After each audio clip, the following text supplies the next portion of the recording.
Èmi Olúwaṣeun Ayédùn ni mò ń kí wa káàbọ̀ sínú oṣù tuntun. Oṣù kejìlá tó kẹ́yìn oṣù, ẹ̀mí wa kò ní bọ́dún lọ láṣẹ Èdùmàrè. A ní gba lẹ́tà ìbànújẹ́ lórí ọmọ, lórí ọkọ, lórí aya. Wọn ò ní fòkú ọmọ ránṣẹ́ sí wa lágbára Elédùà. Wọn ò ní bọ́ bàtà ìbànújẹ́ sáílé mi àti yín láṣẹ Èdùmàrè lóṣù yìí. A kì í wẹ́kún tì lẹ́nu egbére. Ọ̀rọ̀ bí ẹkún òun ló máa ń ṣe gbére o.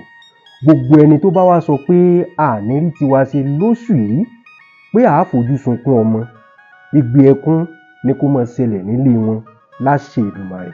Ìdùnnú, ayọ̀, àlàáfíà láfi lóṣù yìí, òun ọdún yìí já lágbára Elédùà. Ire ń tiwa lóṣù yìí, ire o.